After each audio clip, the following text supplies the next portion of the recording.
अब हम इसी चीज को डिराइव करेंगे फोर्स के कॉन्सेप्ट से। किसे डिराइव करेंगे?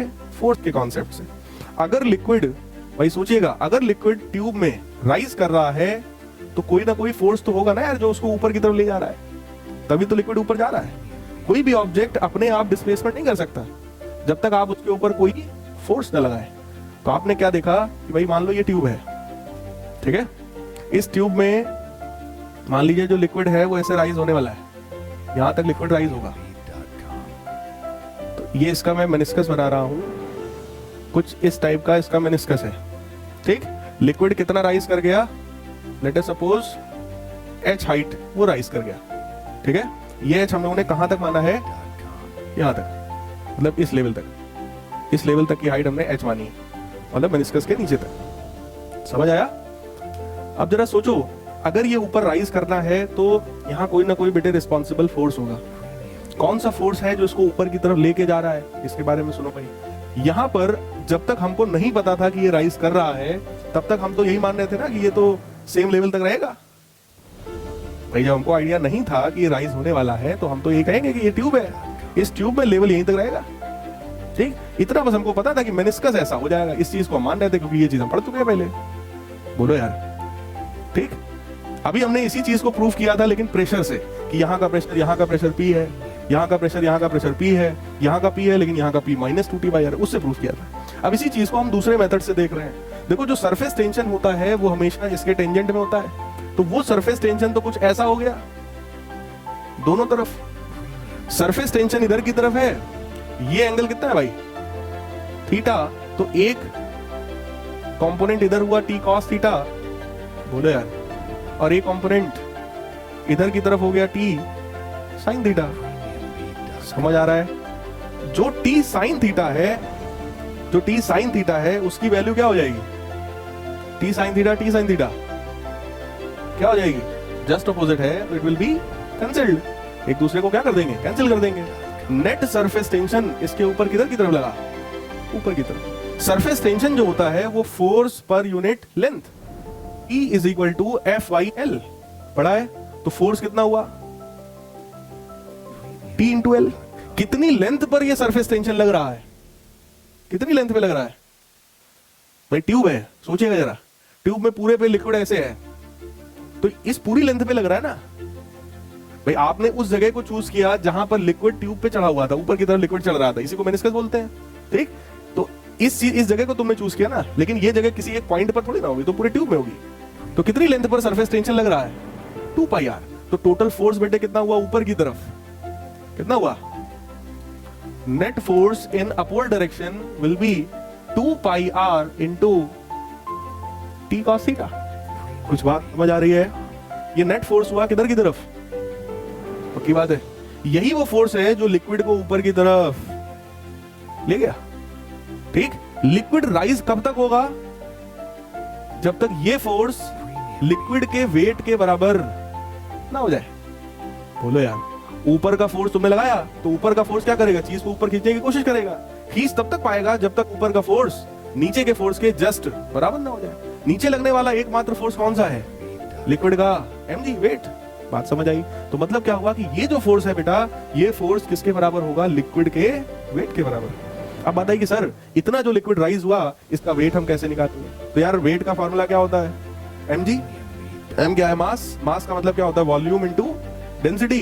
तो आप इसी फोर्स को फिर से निकालने वाले हैं using the formula mg which is v × ρ × g। बोलो यार, दिस वॉल्यूम v क्या है? इस पूरे का वॉल्यूम। समझ आ रहा है? ठीक। कैसे निकालोगे? बोलो यार, कैसे निकालोगे वॉल्यूम? तो आप कहेंगे सर यहां से यहां तक का जो लिक्विड है वो तो बहुत सिंपल है, दैट इज सिलेंडर है ना, पाई आर किसका होगा? ट्यूब का। तो कैपिलरी ट्यूब का रेडियस कौन सा? πr² h। समझ आ रहा है? ये तो बेटा वॉल्यूम सिर्फ इतने का हुआ। अभी इतना लिक्विड और है, इतना लिक्विड कैसे आएगा? उसमें क्या करो, इतने से सिलेंडर, ध्यान से देखिएगा, ध्यान से देखिएगा भाई, अगर इसका ये रेडियस कैपिटल R है तो ये भी रेडियस क्या होगा? होगा ना? अगर मैं इस रेडियस को, मतलब वो जो मेनिस्कस है, अगर मैं उस मेनिस्कस के रेडियस को यहाँ पे कंसीडर कर लूं, या मेनिस्कस के रेडियस को हम ट्यूब के रेडियस के बराबर यहाँ पे कंसीडर करें स्मॉल आर, तब उस कंडीशन में हम क्या बोलेंगे कि इतना जो वॉल्यूम है, इतना वॉल्यूम, ये वॉल्यूम कितना है बेटा? सिलेंडर का वॉल्यूम बोलो इतने का, पाई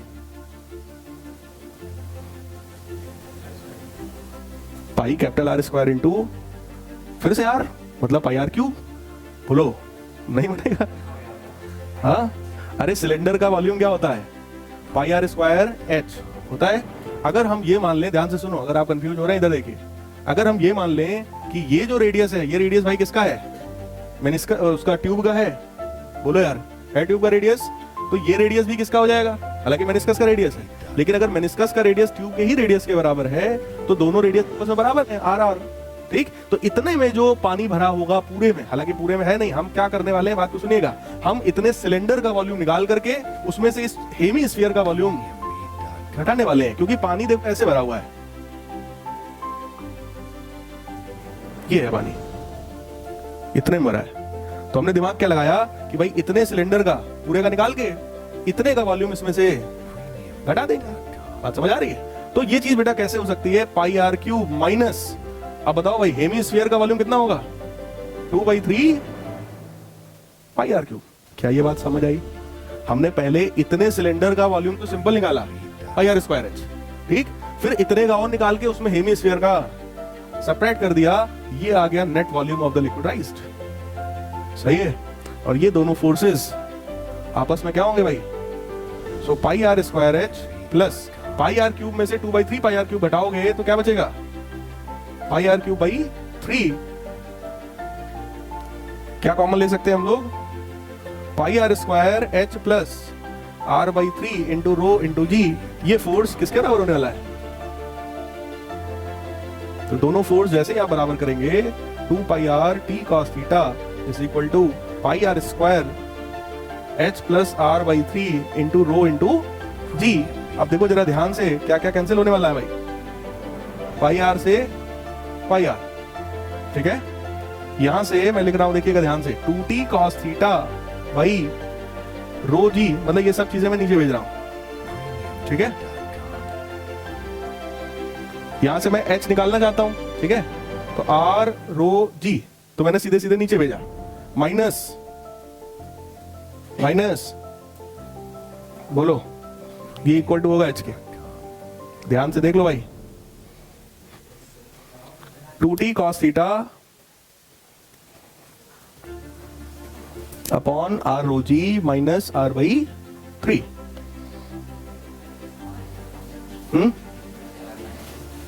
भाई इनका क्वेश्चन ये है कि सर ये जो r है, ये देखो बेटा, ये ट्यूब का रेडियस है, ठीक है। वैसे तो मेनिस्कस का रेडियस एग्जैक्टली ट्यूब के रेडियस के बराबर होगा, इस बात की गारंटी नहीं है, लेकिन हमने अपने क्वेश्चन को, अपने डेरिवेशन को इजी करने के लिए ऐसा मान लिया। जो मेनिस्कस होता है उसमें बहुत ऑर्डर होता है, बात समझ रहे ना। तो हम वैसे तो अगर इग्नोर भी कर सकते थे उसको, ऐसी कोई बहुत बड़ी बात नहीं है, लेकिन हाँ उसको डिराइव करने के लिए हम लोगों ने इस चीज को माना है। हालांकि बाद में आपकी बुक में इस चीज को माना गया है कि as we know this h is very much greater than small r। बाद में इस बात को कंसीडर किया गया कि जो h है वो स्मॉल r से बहुत बड़ा है। तो हाँ बेटा, हाँ उसकी वेट के इक्वल तो फॉल होगा भाई। अगर आपने, हाँ मरकरी के केस में वो फोर्स नीचे की तरफ लगेगा तो उसको धक्का देगा नीचे की तरफ, बात समझ आ रही है, तब वो नीचे जाएगा। भाई अगर हम आपको ऊपर खींचेंगे तो आप ऊपर आएंगे, हम आपको नीचे धक्का देंगे तो आप नीचे जाएंगे। वही सेम चीज यहाँ लिक्विड के साथ हो रहा है, ठीक है। अब अगर हम h ना निकालना चाहें, अगर हम सरफेस टेंशन निकालें, तो ध्यान से देखो, यहां से सरफेस टेंशन भी आ सकता है। t की वैल्यू कितनी आएगी इस इक्वेशन से? बताओ भाई, r h plus r/3 rho into g by 2 cos। सही है। यहां पे अगर हम अप्रोक्सीमेशन बोल दें कि भाई जो h है वो r से बहुत बड़ा है, तो ये r/3 कैसा हो जाएगा भाई? नेग्लिजिबल। तब आपका फॉर्मूला क्या आएगा?